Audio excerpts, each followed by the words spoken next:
Hi guys, welcome back. ఈరోజు వీడియోలోకి స్వాగతం. ఈరోజు వీడియోలో మనం మాట్లాడబోయేది మ్యూచువల్ ఫండ్ గురించి అనమాట.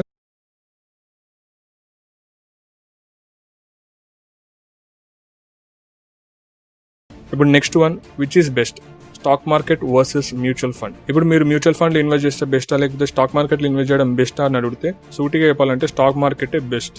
ఇక్కడ నేను ఎందుకు మీకు ఇంత డైరెక్ట్ ఆన్సర్ ఇచ్చాను అంటే, మ్యూచువల్ ఫండ్ అనేది కేవలం 20% మెంబర్స్ కోసం మాత్రమే. ఈ 20% మెంబర్స్ కోసం మాత్రమే సచిన్ టెండూల్కర్, MS ధోని లాంటి వాళ్ళు ఎన్నో యాడ్లు అవి ఇచ్చేది ఈ 20% వ్యక్తుల కోసం మాత్రమే. మిగతా 80% మెంబర్స్ కి మ్యూచువల్ ఫండ్ అనేది ఒక ట్రాప్ మాత్రమే. ఎందుకు ట్రాప్? లేకపోతే ఎవరు ఈ 20% మెంబర్స్, ఎవరు ఈ 80% మెంబర్స్, అసలు మీరు ఈ 20% లో ఉన్నారా 80% లో ఉన్నారా అని తెలుసుకోవాలనుకుంటే వీడియోని కంటిన్యూ చూడండి.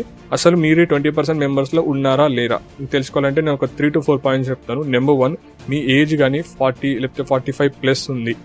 నెంబర్ 2, మీకు అసలు స్టాక్ మార్కెట్ గురించి తెలుసుకోవడం కానీ, నేర్చుకోవడం కానీ, ఇన్వెస్ట్ చేయడం కానీ వాటి మీద ఇలాంటి ఇంట్రెస్ట్ లేదు.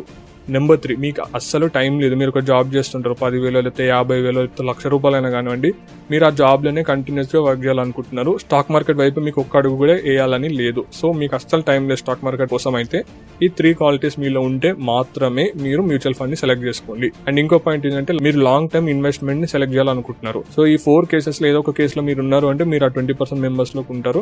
నెక్స్ట్ 80% మెంబర్స్ లో మీరు ఉన్నారో లేదో తెలుసుకోవడానికి మీ క్వాలిటీస్ ఏమి ఉండాలంటే, నెంబర్ 1, మీరు 20+ ఉండాలి. 20+ కూడా అవసరం లేదు, మీరు ఆ మినిమం ఏజ్ అనేది ఉండాలి. 20+ అని నేను ఎందుకన్నానంటే, మీరు 70-80 ఇయర్స్ ఉన్నవాడు ఏ ప్రాబ్లం లేదు. సో ఈ ఏజ్ అనేది మీకు ఉండాలి. నెంబర్ 2, మ్యూచువల్ ఫండ్ అనేది ఒక పెద్ద ట్రాప్. నేను ఎందుకు ట్రాప్ అని డైరెక్ట్ అంటున్నాను, ఇక్కడ మోసం చేసేసి కంపెనీ వాళ్ళ, గవర్నమెంట్ వాళ్ళు ఎవరో కాదు, మీరే. మీరు ఎవరిని మోసం చేస్తున్నారు? మిమ్మల్ని మీరే మోసం చేసుకుంటున్నారు. నేను సింపుల్ గా ఒక ఎగ్జాంపుల్ అడుగుతున్నాను. మీరు లెఫ్ట్ కి వెళ్తే మీకు ₹1,00,000 ఇస్తారు, రైట్ కి వెళ్తే మీకు ₹100 ఇస్తారు. మీరు దేన్ని సెలెక్ట్ చేసుకుంటారు? ఆబ్వియస్ గా లెఫ్ట్ కి వెళ్ళి ₹1,00,000 తీసుకుంటారు మీరు. కానీ అక్కడ మీకు ₹1,00,000 ఉందని తెలియక ఆ ₹100 ఎన్నో ఏళ్ల నుంచి మీరు తీసుకుంటూ ఉండొచ్చు. సో థింగ్ ఏంటి అంటే, మీరు మ్యూచువల్ ఫండ్ ఇన్వెస్ట్ చేసిన దానికంటే స్టాక్ మార్కెట్ ఇన్వెస్ట్ చేస్తే ఎన్నో రేట్లు మీకు ఎక్స్ట్రా మనీ అనేది వస్తుంది. ఇక్కడ జరిగేది ఏంటి అంటే, జనరల్ కంపెనీ వాళ్ళకి వచ్చే ప్రాఫిట్, మ్యూచువల్ ఫండ్ కంపెనీ ఎవరైతే ఉంటుందో వాళ్ళకి వచ్చే ప్రాఫిట్ ఎక్కడి నుంచి అంటే, ఇన్వెస్ట్మెంట్ వాటి కాదు, వీళ్ళ ప్రైస్ పూల్. ఎప్పుడైతే వీళ్ళ ప్రైస్ పూల్ ఎక్కువ అమౌంట్ అనేది వస్తుందో అప్పుడు వీళ్ళకి ప్రాఫిట్ అనేది జనరేట్ అవుతుంది అనమాట. మీ దగ్గర కానీ ఒక మ్యూచువల్ ఫండ్ ఏజెంట్ వచ్చి, చూడండి మా ఫండ్ అనేది ఇంత పెరిగింది, మా ఇది అనేది గ్రాఫ్ చూపించి ఇంత పెద్దగా అయింది, ఇంత లాభం వచ్చింది మా వాళ్ళందరికీ, ఇలాంటి విషయాలన్నీ చూపిస్తున్నప్పుడు అర్థం చేసుకుంటే ఆ ఏజెంట్ మీకోసం కాదు వర్క్ చేసేది, కంపెనీ కోసం. ఆయనకి జీతం ఇచ్చేది మీరు కాదు, ఆ కంపెనీ వాళ్ళు. ఆయన వర్క్ చేసేది, ఆయన ట్రైన్ చేయబడింది కూడా ఆ కంపెనీ కోసమే. ఆ కంపెనీకి ఎంత ప్రైస్ఫుల్ అంటే, వాళ్ళ పూల్ లోపలికి వెళ్తే, వాళ్ళ మ్యూచువల్ ఫండ్ స్కీమ్ లోపలికి ఎన్ని వేల మంది ఎన్ని కోట్ల రూపాయలు ఇన్వెస్ట్ చేస్తే వాళ్ళకి అంత ప్రాఫిట్ వస్తుంది అనమాట. నెంబర్ 2, వీళ్ళకి ప్రతి ఇయర్ అనేది మీ ఫండ్ నుంచి 2% ఇంట్రెస్ట్ తీసుకుంటూనే ఉంటారు. అంటే 1 year లో మీ మనీ అనేది ఎంత పెరిగినా, ఏమైనా కానీ, లాస్ వచ్చినా ప్రాఫిట్ వచ్చినా కానీ, వాళ్ళ 2% కమిషన్ అనేది వాళ్ళకి ఖచ్చితంగా వస్తూనే ఉంటుంది. సో వీళ్ళకి ఇక్కడ రిస్క్ అనేది ఉండదు. రిస్క్ ఉండేది, రిస్క్ తీసుకునేది ప్రతి ఒక్క మ్యూచువల్ ఫండ్ యాడ్ లో మీకు చూపించే రిస్క్ అనేది మీకే ఉంటుంది తప్ప ఆ కంపెనీకి ఉండదు. ఎందుకంటే కంపెనీకి మీరు లాస్ అయిన ప్రాఫిట్ అయినా 2% కమిషన్ అనేది ప్రతి ఇయర్ వాళ్ళు తీసుకుంటూనే ఉంటారు. నెంబర్ 3, మీకు కామన్ సెన్స్ పెట్టి ఆలోచించి చూడండి. సెన్సెక్స్ తీసుకొని లేకపోతే నిఫ్టీ తీసుకొని చూడండి. ఇండియా అనేది డెవలపింగ్ కంట్రీ. అసలుకి ఇండియా నెక్స్ట్ 50 years కూడా డెవలపింగ్ కంట్రీలో ఉండబోతుంది. అంటే మనకు రేట్ ఆఫ్ ఇంట్రెస్ట్ లేకపోతే రేట్ ఆఫ్ రిటర్న్స్ అనేది చాలా హైగా ఉండదన్నమాట. మీరు అమెరికా, US అట్లాంటి ఏరియాస్ లోకి పోతే వాళ్ళు ఆల్రెడీ డెవలప్డ్ కంట్రీ. సో వాళ్ళ రేట్ ఆఫ్ రిటర్న్ అనేది 2-3% ఉంటుంది. కానీ మన ఇండియాలో మన రేట్ ఆఫ్ ఇంట్రెస్ట్ అనేది 50% కంటే ఎక్కువ ఉండే ఛాన్సెస్ ఉంది. అంటే మీరు అన్ని ఇయర్స్ ఇన్వెస్ట్ చేస్తే 50%, 100%, 200% ఆఫ్ రిటర్న్ కూడా వచ్చిన వాళ్ళు ఎన్నో వేల మంది ఉన్నారు. కానీ మ్యూచువల్ ఫండ్ వాళ్ళు ఎప్పుడు మీకు అంత పర్సెంట్ చూపించారు. వాళ్ళు మినిమం 15% 20% మాత్రమే చూపిస్తారు. ఎందుకంటే వాళ్ళకి భయం అనమాట. ఒకవేళ వాళ్ళు 40% 50% అన్నాక వాళ్ళకి అంత మనీ మీకు చూపించలేకపోతే మీరు ఊకే వెళ్ళి ఆ కంపెనీ మీద కూడా వాడడం, కంపెనీ అనేది మూత పడిపోయే ఛాన్సెస్ ఎక్కువ ఉంటుంది. ఎందుకంటే కంపెనీ ఎన్నో కోట్ల రూపాయలు పెట్టి వాళ్ళు పైకి లేపుకుంటూ వస్తుంటారు. సో అది మూత పడడం వాళ్ళకి ఇంట్రెస్ట్ లేక వాళ్ళు మ్యూచువల్ ఫండ్ వచ్చే ఇంట్రెస్ట్ చాలా తక్కువ మీకు చూపిస్తారు. సో వాళ్ళు 15% 20% చూపించినప్పుడు ఒకవేళ దానికంటే తక్కువ వచ్చింది అనుకోండి, మార్కెట్ లాస్ లో ఉందని చెప్పి వచ్చేస్తారు. అయితే కరోనా వచ్చింది, మార్కెట్ లో అయిపోయిందని చెప్పి మనీ అనేది లైట్ తీసుకుంటారు.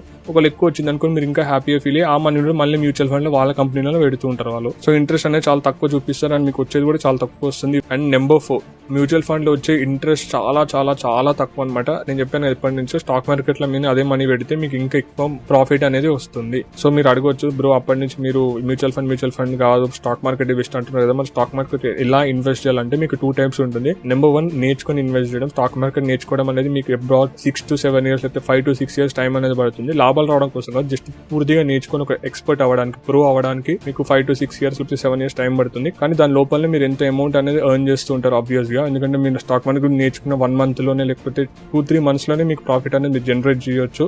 కానీ మీరు పర్ఫెక్ట్ గా అన్ని తెలుసుకోవడం కోసం మీకు 5 to 6 years టైం పడుతుంది అనమాట. సో ఇది మెథడ్ నెంబర్ 1 అనమాట. నెంబర్ 2, చాలా మందికి స్టాక్ మార్కెట్ గురించి లేకపోతే షేర్ మార్కెట్ గురించి నేర్చుకోవడం అంత ఇంట్రెస్ట్ ఏమి ఉండదు. సో ఇలాంటి వాళ్ళకి ఏంటి అంటే ఫుల్ టైం బ్రోకరేజ్ అని కొంతమంది ఉంటారు అనమాట. వీళ్ళు కూడా మ్యూచువల్ ఫండ్ తో సేమ్ ఉంటుంది. కానీ మ్యూచువల్ ఫండ్ లాగా మీరు ఎక్కడ మీరు డబ్బులు పెడుతున్నారు, ఏ కంపెనీస్ లో పెడుతున్నారు, అది ఎంత పెరుగుతుంది, ఎంత రిటర్న్స్ వస్తుంది, ఇట్లాంటి ఏం మ్యూచువల్ ఫండ్ కంపెనీ మీకు చూపించదు. సో మీరు ఏం తెలుసుకోలేరు అనమాట దాని గురించి. వేరే ఇక్కడ విషయంకి వచ్చేసరికి ఇక్కడ మీరు ఏ కంపెనీ చెప్తే ఆ కంపెనీలో వాళ్ళు ఇన్వెస్ట్ చేస్తారు.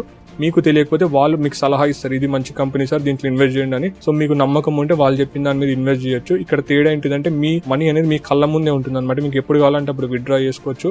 అండ్ మీ అమౌంట్ అనేది ఎంత పెరుగుతుంది, ఎంత తగ్గుతుంది, ఎంత ప్రాఫిట్ లోకి వెళ్తుంది, ఎంత లాస్ లోకి వెళ్తుంది, ఈచ్ అండ్ ఎవ్రీథింగ్ మీకు కనిపిస్తుంది. అండ్ మీ ఫండ్ మేనేజర్ ఎవరైతే ఉంటారో ఆ కంపెనీలో ఆయన మీకు డీటెయిల్ గా ఎవ్రీథింగ్ చెప్తారు. అండ్ ఆయన మిమ్మల్ని గైడ్ చేస్తుంటారు అనమాట. సో మీరు అక్కడ ఇన్వెస్ట్ చేయడం బెస్ట్ అనమాట. మ్యూచువల్ ఫండ్ తో కంపేర్ చేసి ఎన్నో వేల % ఎక్కువ రిటర్న్స్ అనేది మీకు ఇలా చేస్తే మీకు రిటర్న్ అనేది వస్తుంది. అండ్ అదే కాకుండా స్టాక్ మార్కెట్ మీద నేను మంచి ఒక వీడియో చేయబోతున్నాను తొందరలోనే. అంటే స్టాక్ మార్కెట్ ట్రాప్స్ గురించి అనమాట. ఎందుకంటే తెలుగులో చాలా ఎక్కువ అయిపోతుంది. అందరు కంపెనీస్ అన్ని వచ్చి అకౌంట్ ఓపెన్ చేయండి, యూట్యూబ్ ఎక్కడ ఓపెన్ చేసినా స్టాక్ మార్కెట్ అని ఎక్కువ కనిపించేస్తున్నాయి. సో దాని గురించి నేను ఒక వీడియో చేస్తున్నాను. అండ్ దాని గురించి చూడాలనుకుంటే ఖచ్చితంగా కింద సబ్స్క్రైబ్ చేయండి. అండ్ మీకు మ్యూచువల్ ఫండ్ గురించి బేసిక్స్ అని అర్థమైంది అనుకుంటాను. Okay guys, thanks for watching. By.